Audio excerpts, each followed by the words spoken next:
All right, welcome to another episode of the Music Journal podcast. You might remember today's guest from one of my first episodes, actually.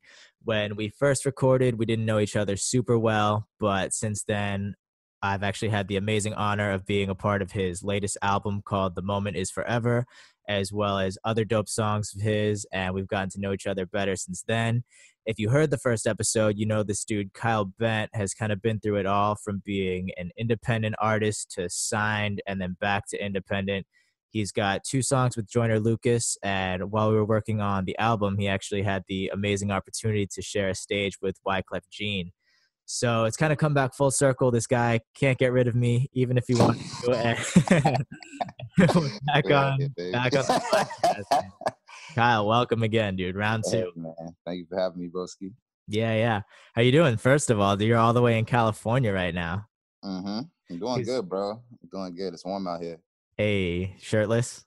Yeah, I you can't know. see it, but I can see it. Were you in California when we first recorded too, or were you on the East Coast? Because I know that you and Kyle produced the whole record and recorded it all in California, right? Yeah, we actually did. It's crazy because I was in Cali when we first connected. So Oh, really? wild how it comes back around. Yeah, Wow, that is wild. What a weird coincidence. We didn't plan this either for anybody listening. And you little know Cali connection, man. what's even crazier is before we jumped on this call right now, me, other Kyle, who produced it, and then Kyle were on a call. We were going over like contracts and just solidifying everything. And then me and Kyle recorded our podcast episode, and now me and other Kyle are here right now. So it's pretty wild. Mm-hmm. What Same place, man. what made you want to go out to California to do that album? It just so happened to coincide with like a lot of stuff I had going on at that time in California, and yeah, the vibes was just right. We ran on it. Word, that's what's up. I gotta ask, man, do you prefer the East Coast or the West Coast? Man, I love it both, bro. I'm a global guy. Okay. But if you had to pick one, Both. if you had to pick one to live in for the rest of your life, for some reason you can't go to the other ever again, which Oh coast are you shit, choosing?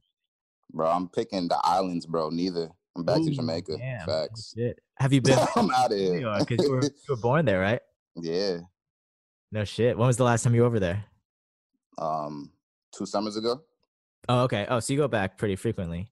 Not frequently, but when I need to. Yeah. Yeah. Dude, it sounds beautiful, man. That Yeah, was it a is. good answer, man. I asked you East Coast or West Coast. You picked neither coast. I'm out of here, bro. Dude, I gotta ask, man, what inspired the album out in California? Where does the name "The Moment Is Forever" even come from? It's the idea that everything that we do ripples on through existence. So it's like even this podcast is gonna affect millions of people as it keeps going day to day. And so like the idea that the moment is forever is that like no moment ever dies truly. Mm, And it just passes, right? yeah, everything like merges into one.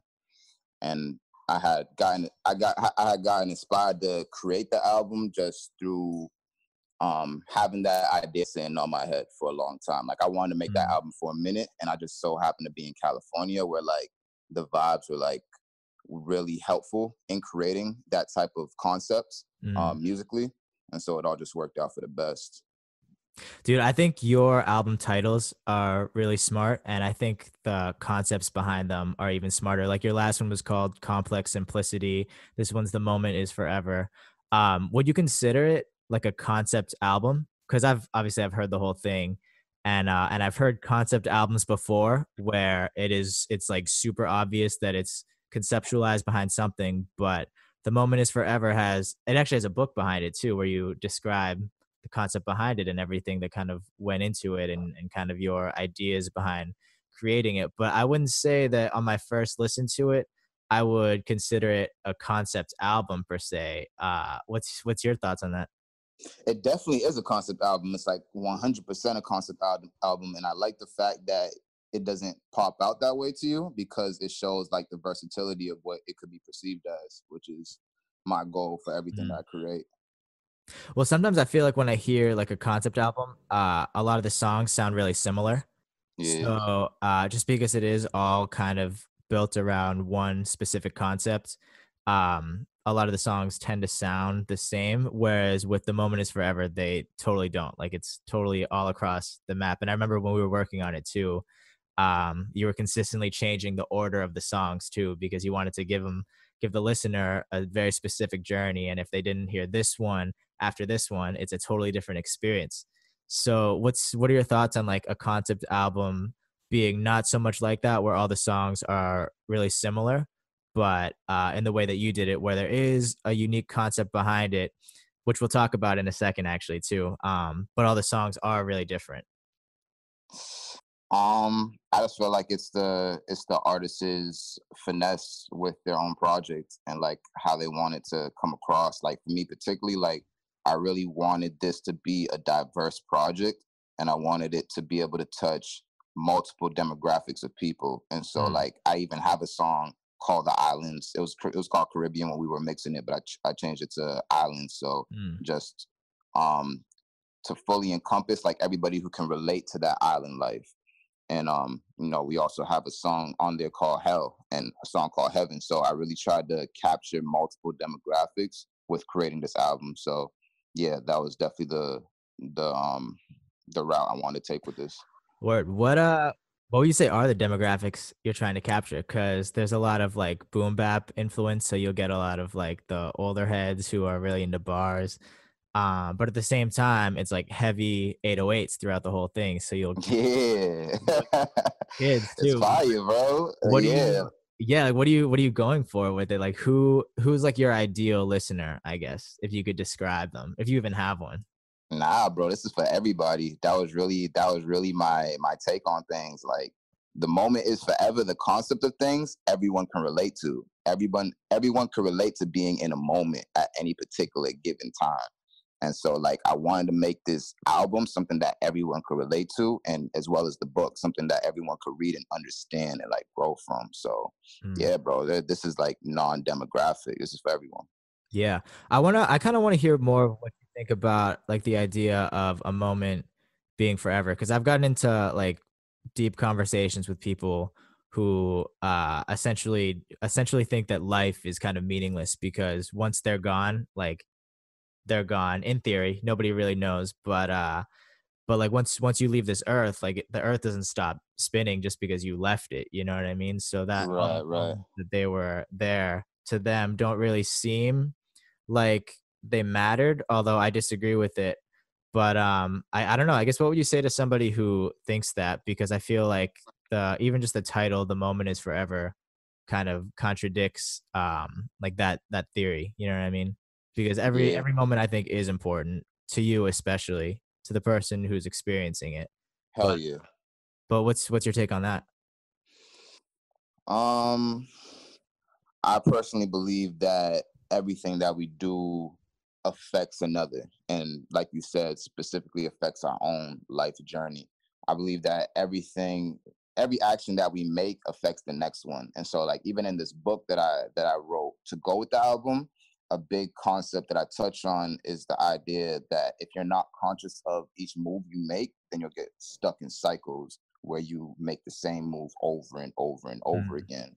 And yeah. then as soon as you notice the actions that you take on a daily basis or whatever that cycle is, as soon as you like nip that in the butt, then you're free to do different things. You're free to like create from a more conscious position. And so for me it's like no particular moment has greater significance over any other moment. Like Mm, everything plays wow. its part. And so the sooner you can realize that you are the person who creates each moment and dictates it, is the sooner you have full control over your life and where you want to go in life. And yeah, I feel like everything just keeps going and everything plays into each other. So yeah, that's kind of my take on it. Dude, yeah, that's legit. That's real as fuck, man. The first thing I thought about when you said that was kind of like, I don't know if this is what you had in mind, but like the concept of like addiction. Like if you're addicted to something, like let's say you're addicted to cigarettes or something, it's not until you have that conscious belief and realization that you're addicted to cigarettes that you can kind of start to undo that bad habit. and kind of realize consciously to yourself that this is something that you shouldn't be doing or something that you don't really want to be doing, even though in that moment it does seem like it's the right thing to do. Uh, Right. what dude, I it's such a deep question, but what would you recommend to somebody who isn't really conscious in the moment? Because I feel like it's one of those things you can't really even begin to fathom being conscious of if you don't do it. You know what I mean? Like it's something that you have to kind of be doing already to know that you even can do it. So what would you suggest to somebody who isn't, you know what I mean? Like somebody who doesn't think about this kind of stuff. Well, you have to have the desire first, you know, like you have to have the desire to want to improve your life in that particular way. And then the truth is, like, some people are okay with the life they're living, and that's okay. You know, Mm, that's a real situation that is to each person's liking. And so for me particularly, you know, I appreciate being able to improve my life in each moment and each action that I make, you know, yeah, whether it's just like to appreciate things like pleasure, you know, just like love what I already have, or if it's to elevate my platform so that I can enjoy life more and the people around me can enjoy life more as well off of what I do. And so for me particularly, like that's something that I desire to be. At the mm, same time, not everyone desires to be that. And that's a good maybe, point. you know, and even if they do, um, not everyone is as committed to making those steps. And in the case where someone does want to make those steps, but maybe it just seems scary or just unknown, new, um, in that case, I would say just explore, you know, Mhm. explore the possibilities of what life could become. Yeah, go for it if you're confused. If you know that that's not something you want, you can still listen to the album too and still bump the tracks just because they're dope tracks. But then if you want to go deeper, you can read the book and then kind of learn about the hidden meanings behind it. Um, Dude, to totally switch gears from, I guess, like the concept of the album, do you want to talk a little bit about, I guess, like the music making process? Like, how did you I guess, craft the sounds? Like, did they typically start with other Kyle making an instrumental and then you wrote to it, or did it start with an idea, or like what would you talk to Kyle about beforehand that you were trying to make in order to make one of the songs? So that process was actually dope as hell. Me and Kyle would pretty much connect on the topic that we wanted to mold the song around before we actually started picking Mm, sounds and molding the beat. And so we would smart. talk about like exactly what type of atmosphere we were gonna create with this one.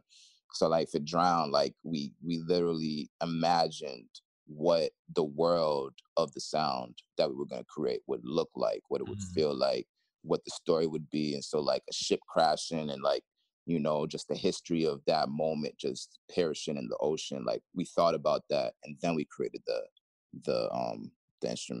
interesting. instrumental. Yeah. Where did the ideas come from? Like, let's take Drown, for example. Where did the idea of drowning come from? It's pure imagination, man. Fuck it up. Well, there's some dark ones, man. There's Drown, there's Hell. They come from something within, you know what I mean? Yeah, I mean, imagination's within, you know, it's within all of us. So it's like it's the possibilities of what could exist. I really wanted to like go to the extremes of every track title, you know. So like Drown, like Titanic is what I think is the most extreme drowning situation. So yeah, They're all one word titles if I remember correctly, right? yeah. Is there a reason why you wanted to have that? Just for the directedness, you know, like kind Mm, of like how Kendrick did his Damn, and like right. everything was, you know, straight to the point. I just really like the idea of not being too complex, yet the album itself, the idea behind it is a complex one, you know. Mm, So let's make it as simple as possible for the people who are gonna delve into complex this simplicity, right? facts. That's what's up, dude. There's one thing I definitely want to talk to you about. We've talked about it a little bit, but to be totally honest, I didn't totally get it. So I'm hoping that if we talk about it now, maybe things will clear up a little bit. But Facts. I'm gonna be totally honest, man. Like I could just sit there. I could have sat there the first time you were telling me about it. I'd just be like, oh, like yeah, like I get it. You know what I mean? But I actually do really want to understand it. It's this concept of 5D reality, and you talk about it in your book as well. I know. I guess in the most simplest form, how would you describe that? Because that's a big play in the concept of your record, right? Yeah, huge. And so pretty much the idea about that is so like we live in a 3D conceptual world. It's where humans are physical beings, and like we live in houses and everything has corners and edges. Mm. And then we think about time, and it's all kind of like going back to like science class and whatnot, how they like divide things, Yeah, my a little bit. sources, just so people, ain't out the woodworks. But so fourth dimension is where they say it's like time. And it's the idea of like um continuums and like just processes. And Really quick, sorry, what's a continuum? a continuum is like processes, like it's like this then that. It's like you, what's the best way to say it? It's like the process of time. Like the butterfly effect, like if this happens, then this is what follows. Exactly, Okay. exactly. You ever heard um of that? Like if you like kill a butterfly in the past or something, it could have led to another thing, which led to another thing, led to like Hitler not doing the Holocaust or some shit. Like you ever exactly. okay, interesting. Yeah. So it's like every move you make dictates the next thing that's going to come about. So if I make an action to go right instead of left, then my whole world's going to be dictated off that right move versus going Right, left. And right. so those are like the splits of what I call like timelines. The rest of the It's like, timeline is gonna be different. Right, yeah, you okay. know Yeah, yeah, so like I could be a rapper, like I'm a rapper right now, and I could be many other things, but I could have chose basketball, mm, like those yeah, two OG options. I could have chose basketball and I could be like on the court right now. And so like those two actions dictated my whole entire future. And so the idea of 5D reality now is what is it like it's pretty much where the the actions no longer the actions that take you to either route are no longer things that are obscure. Like you see them consciously, like you become more of a creator of your reality, where a lot of people move unconsciously, and so like their life takes whatever direction that they just allow it to take, so not like being like zombies, like people who just let things zombies. happen to Yeah, them, right, okay. right. So those are people who are not 5D aware? Right. So like the concept of like it's almost like being in a fish tank. Like a fish doesn't know they're in water. And Oh, so we talk about this idea of like 3D, 4D, 5D. Those are just like concepts. Like they get very obscure, they get like very heady because mm, like we can't really describe what we're already living. right, And yeah, so like this 3D, like we know what 3D is because like science explains it, and like we can touch a wall and we can feel corners. Like, okay, 3D, that's what they call this. But then what's 4D? Like we can't conceptualize that outside of the words that are given to it. right. But what we can do is know the qualities of what we say this is, so like the corners and Mm, edges of 3D. The qualities of 5D is being completely aware of how your actions ripple out through existence. mm, And so it's being completely aware of like the possibilities of each moment and what it can become through what you do, if you feel what I'm saying. yeah, definitely. That's Yeah. deep as hell. So I guess how would somebody become more conscious of the 5D reality? Because I guess my thoughts, I guess on just like the human brain in general is there's only so much we can comprehend, right? Which is why we have to describe things with just the words that we have, which is limited because we only have so many words. It's like the fishbowl thing you were saying, or like an ant that doesn't know anything beyond like pick up the rock, bring it to the queen and the ant hill or whatever, and then just like rinse and repeat. I guess that's I mean, correct me if I'm wrong, is that kind of the equivalent to like us not knowing what else is out there, like what's beyond us, Right. Like like shouts to space the Yeah, like and shouts to the everything? ants who one day just decide to go into the neighbor's house and like go raid the whole kitchen. Like we don't have to just chew That on weeds. Like motherfucker. you feel me? Like life gets more grandest. So yeah, that's definitely along the lines of what that concept is. For me, I need like tangible things and like tangible examples. So when you described like the person who's the zombie, that was something tangible that I could grasp and understand. What's something that I could like grasp and understand in like the 5D sense, as All far right, as like an so it's like, example? all right, so it's like this. It's like personal progression as a person. You know, think about like life coach situations, like becoming like a new, or even going to like the gym, for example. An obese person trying to lose weight. It's like, let's say that the reason why the obese person is obese isn't because that they eat a lot. It's because there's emotions that make them want to eat whenever they Mm, feel it.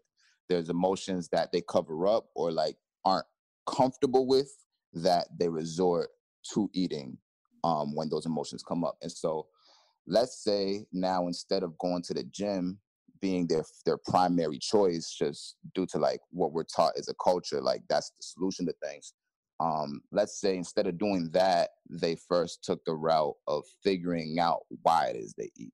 You know, mm, why it is that this is like a interesting. you Go to feel the me? source, right? Yeah, yeah. Why that happens so often for them. And so dealing with that emotion, or like delving into that and figuring that out, will do a lot more good and benefit for their overall journey to whatever they want to be, whatever type of person they desire to be, whether it's slimmer or just whatever, just healthy. That'll do a lot more for them than just going to the gym and trying to run off something that's not being resolved underneath all the deeper layers of what's actually going on. And so when you think about that now, like the tangible 5D concept, how it ties in, it's like, okay, this person is no longer just living a life in a cycle, because regardless if they go to the gym or not, they're still going to be in a cycle of awareness that is unaware of what's really going on. Mm, yeah, yeah. Going, you feel me, going deep into the layers and actually unraveling things from a deeper place allows them to live a life that is less stressful, less tense, less unaware, and more beneficial and optimized for them. They can make moves in a lot more directions than if it was just, okay, I'm gonna go to the gym because this is what they say is gonna fix this problem. Like, you now Ah, understand yourself, so you can make whatever decision you want because you understand the issue. It's like going to a doctor and like trying to fix a knee problem when you really have a headache, you know? oh, interesting. I was gonna I love it, by the way. I get it so much better now. I was gonna compare it to like somebody who I guess like doesn't get exercise, so they spend a lot of time inside where like germs are infesting or whatever, so they're always getting colds, so then they take Dayquil to try to cure the cold, but that only treats the symptoms, so they don't feel the cold necessarily, but what's going to happen is they're going to keep getting the cold because the cold is going to mutate and then come back to them, and they're not really treating the actual issue. They're just healing the symptoms, kind of, right? Like same Exactly. with the obese person who um I mean, he's still a compulsive eater, even though he's going to the gym and doing things that are quote unquote like supposedly healthy that make people not obese. I feel like with things like that, if you don't really get to the root of the issue, it never really gets resolved, and unfortunately, will often come back. Right? Right, exactly. Whatever is not resolved is going to come back. And a big thing, I think the root of what 5D really relates to is just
honesty, it's Mm. authenticity. It's being your complete truest self in every moment, and through that you start to live a new life where it's like everything is understood to yourself and everything is understood to the people who you interact with, because everything is honest. So there's no reason Right. to hide, there's no reason to be a certain type of person, like put on that facade, because you're completely being yourself. And so the real concept of 5D, it's no longer living life with, I'll say, shadows. A good way to say it, shadows. And so if we like think of 4D, what I really want to say was that 4D, it represents like shadows, you know, where like 3D is like the concept of like physicalities. 4D is like shadows, you know, like when you see a physical object, you see like the shadow that, you know, projects from it. And Gotcha. that's kind of like how 3D connects to 4D. 5D, in a very metaphorical but also physical, tangible way, is like a world without shadow, where everything is transparent, Mm. everything is known, nothing is hidden. And through a world like that, we can all relate to each other in so much more of a direct way, because you don't have to go through loops and holes, mazes to find out what's in a person's mind, because Yeah. everything is just shown completely. So, I think it's so weird how difficult it can be to just be totally real and like totally 100%. Because in theory, because that's like who you are and what you are, in theory, it would be the easier thing to do. But instead, like 99.9% of people put on a mask sometimes. Like I do for sure. Like I'm not a perfect person if I'm trying to leave an impression in a certain way. Um, I know for myself that sometimes I'll like put my best foot forward or put like a different foot forward because unfortunately I'm not perfect, even though I am attempting to be conscious of it and trying to be transparent. It's weird that it can be that hard, man. Like what I guess made you first start thinking about doing things like that and kind of being aware of that aspect of reality. truth be told, like I really didn't notice it till like earlier this year, if I'm being completely Well, honest. you're a Like, young dude though, so I mean, still early. yeah, for sure. And I would say I'm blessed, like, just to be in a position where I can be one of the, I'll say, forerunners, kind of just leading that type of awareness in society, especially like through the music. Mm, I say I'm blessed to be in that position, because I believe this is where the entire world's going to be in the next 5 to 10 years, you know. And I feel like what society's going through right now is preparing us for a lot of that stuff, like just the radical situations that are going on, mm, even like in the political world, and yeah. everything that follows, you know, just like the rapid changes music is taking, where everything is merging and things is really just becoming a lot less limited. I feel like everything is kind of gearing up to this world where people say what's on their mind more readily. And by saying what's on your mind and Mm, communicating, we're able to get to new places that are more eye to eye with everyone who is involved, which is AKA more transparency and authenticity to who we are.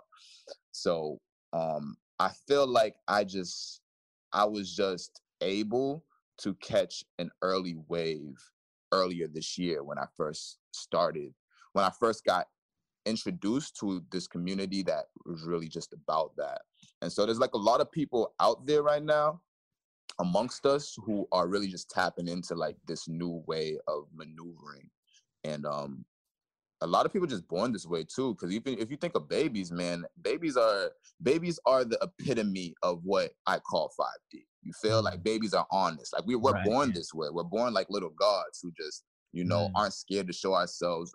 Like we know what life can be, and therefore like we act on it, we act on our desires. Like imagination's a very real thing to a child, and like it becomes a real thing to us because a child acts on their desires, and then that that then becomes a part of our own world, you know, like as parents and just like people who watch over kids, you know, like they show us like their drawing, and now we now see what was in their head. So um babies are the best examples of this honest living that I feel we're all returning back to. And I feel like as a society, when we're able to all just truthfully be who we are, and not really be, I say, ashamed or fearful of that, then it's going to create a new infrastructure where we can all progress in a more rapid way. I think it's true, man, for sure. That was beautifully said too. I I think that 5, 10 years personally might be a little soon, but I totally agree with you on the whole baby thing. And I think that I've thought this for a long time that after you're born, you very quickly find out that society doesn't want you to kind of be like that, right? Like you go to school where they teach you to conform and they teach you to, do all these things that somebody else is telling you to do and live in this way that I guess is quote unquote safe and normal, and they try to sugarcoat it because they say you could be stable and you can live this quote unquote American dream and you can get all these amazing things just if you just sacrifice everything that you believe in. Damn. And It's I real. mean, I don't know, do you disagree? But Yeah. what you end up with is a bunch of people who become adults and older and fucking terrified of just like what they've become and are terrified of becoming something that they think that they could have become. Like I talk to a lot of older That's just people, man, crazy. who like in my last job, man, I talked to my boss on like one of my last days because I didn't give a fuck, and I was like, hey man, like you ever this dude was like stressed out every day, dude. I was like, Joe, like you ever think about like doing something else? And he fucking said to me, he goes, every single day, but I don't play in any bands or anything. Like I don't know like what you do. So he just keeps fucking doing it, dude. And it's really sad, I think, dude. It's really fucked up, dude. But it makes total sense because like you go to school and you're told to like do this, you have to complete this assignment by this time and you have to complete this task by this time, so that when you ultimately go and like work some sort of like job or whatever, like you have a boss that tells you like, okay, you need to do this assignment by this time and this task by this time. So it's at the point where it's all, it's like, how can you possibly begin to fathom doing something else? Yeah, bro. It's crazy. It's wild, bro. That It's was a wild. fucking rant and a half, by the Yeah, bro. Nah, it's wild. That's the world we live in, man. Yeah, to That's to the kind world of we live to kind of totally switch gears into like something a little more lighthearted, man. You told a hilarious story on your vlog the other day, and we're kind of almost out of time, but I do wanna get this story really quick. I'll let you pick which one you want to tell because you told two pretty funny ones. Like there's the ayahuasca one, and then there's the other one with like the shoes. But I definitely want to give in. you an opportunity to promote your vlog and the album and everything. Do you want to really quick just share one of those stories? I guess a condensed version, and then let everyone know where they can find you. Yeah, for sure, man. I guess a good backstory to like why it is I even think this way, and why I'm into these type of topics and just ways of thinking. Um, is because when I was younger, well, first of all, I've always been like a curious kid. Um, when I hit about like teenage years, I started looking into things called psychedelics. So just got into like that drug world. But I've always been one to be, I guess, conscious of like the effects that certain substances can have on you. So like, I'm not really into doing anything that I know is going to be detrimental to me. Like, I ain't gonna sniff Molly or sniff Coke or do lean. Like, I know those things don't really affect me in a positive way. But as a kid, like I I started doing research on just worlds of substances that reports had said affect you in a, a beneficial way.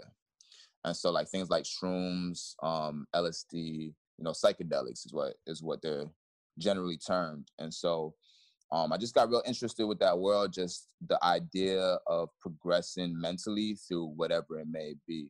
And that was like a big jump start from what was being said about them.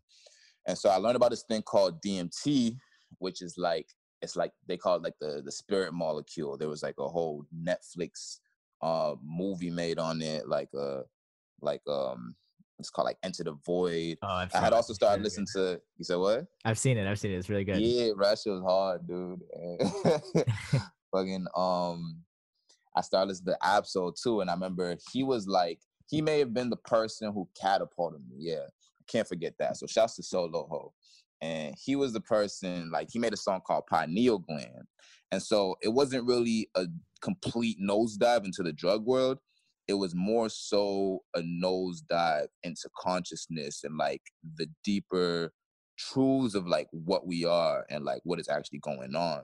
And so like he made a song called Pineal Gland, and the pineal gland is a little like gland in the back of our brain where they call it the eye of the brain or the eye of the mind. It's pretty much like what projects our reality. So everything moves through the pineal gland in order to reach our eyes, and like what we see is conceptualized reality, 3D life.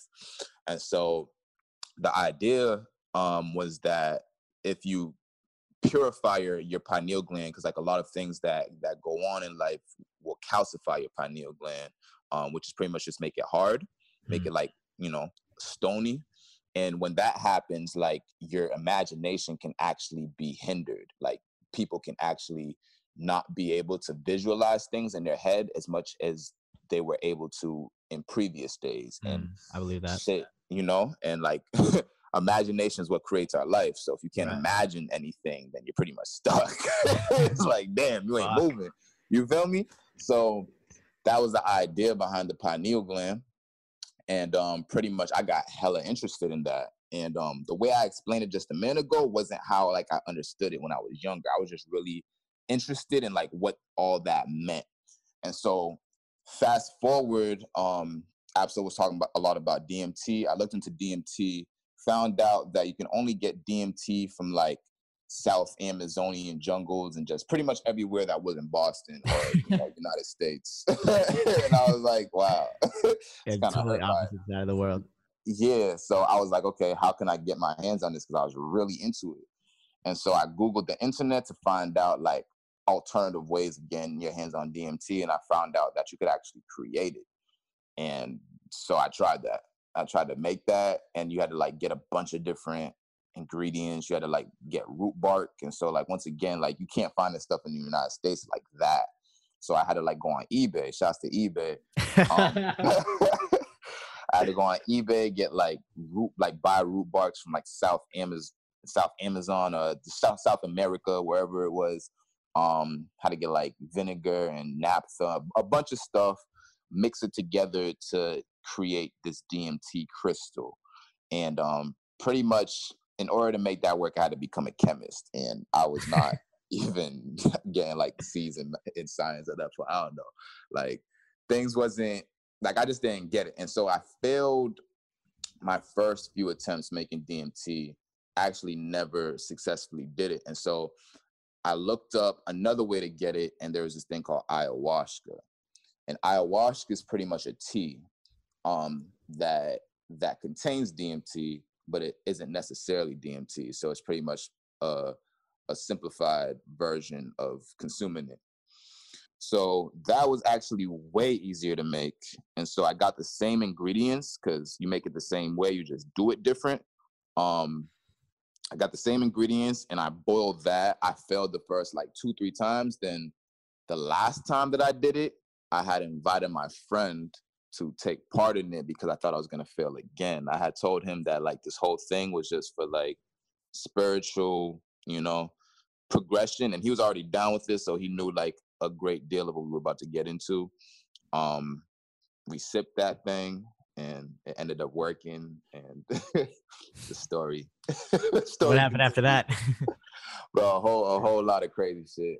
Ended up going to the hospital, ultimately, but not before realizing all the beautiful things that the mind actually contains, and all like the hidden knowledge, the hidden secrets of just human existence and existence in general. Like the thing really just it blows you to a new place. Like, you feel me? Like once again, like imagination is something that we all have. Imagination is something we all come from. Babies thrive in it. And so when you think about like what is outside of physical life, imagination imagination never dies. It's like all we really have. And so what these substances really do for you is they plunge you back into your imagination, where you can see the possibilities of everything that exists. And yeah, that was really what I was able to experience at the age of 14, 15, 16, no later than. So by the age of 16, I had experienced this wild world of what pure imagination is. And it allowed me to be the person I am today. So forever grateful, man.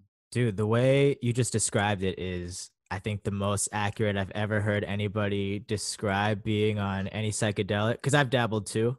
I haven't done ayahuasca, but I've tried even just explaining what it's like to be high on weed, and I can't do it. You know what I mean? Like, you can't really describe like what a shroom strip is like unless you've been on it. So I think the way you just described your whole ayahuasca experience is like the closest I've ever heard to just like actually doing it, as far as like our human language goes, and explaining and describing the way that works. And you know what else is crazy about it to me too is that you said like quote unquote like drug world, like you were part of this like quote unquote drug world, but dude, to me, like what you just described is nothing like how I think a lot of people who might be listening to this might be thinking the like quote unquote drug world is. Like I had a friend when I was in school, and he was super into like music and like skateboarding, and he was totally straight edge. And I unfortunately learned a couple days ago, because one of our mutual friends was in town from Portland, Oregon, and he was crashing on my couch. He was visiting, and I asked him, I was like, "Yo, like, how's Jackie doing?" And I guess this kid who like I knew to be totally straight edge, like didn't drink, didn't smoke, was like clean as could be.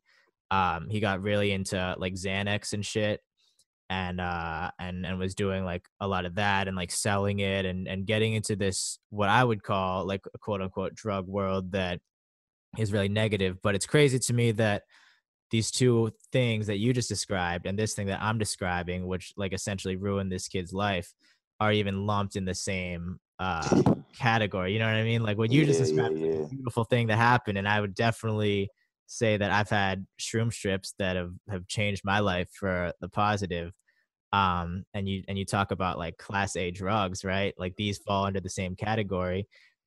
So if the president is listening or whatever, this is all hypothetical. Facts. uh, but it's like it's totally different thing, man. It's wild to me. This is unfortunately our time, man. And anybody listening who wants to hear how Kyle and his friend ended up in the hospital, we laugh and joke about it now, because it's a hilarious story, and they definitely have to check it out. But if you want to let them know where they can find your vlog, your album, anything that you want to share, feel free to let them know right now. 100%, man. It's I am Kyle Bent on most social medias, Instagram, Twitter, YouTube, Kyle Bent. My vlog is Mind of Bent, and holla at me. Get at your boy. The moment is forever coming soon, and appreciate this talk, dude. And another thing too is just like, man, I just feel like it's the mind, bro. When it comes to all this, dude, it's like whatever you allow your mind to do when under these substances is where your life's going to take you. So I Mm. feel like, with a shroom trip, DMT trip, ayahuasca trip, someone could end up in a worse state of mind than they were previously, just the same. It's just a matter of like what you desire to make your experience. And I feel like that's sober headed principles as well. So it's just, life. I agree with that. If you're listening and thinking about it, we do not condone anything. Use at your own discretion, obviously. Um, but yeah, yo, Kyle, thanks for being on the show again, man. Big love, bro. Connect.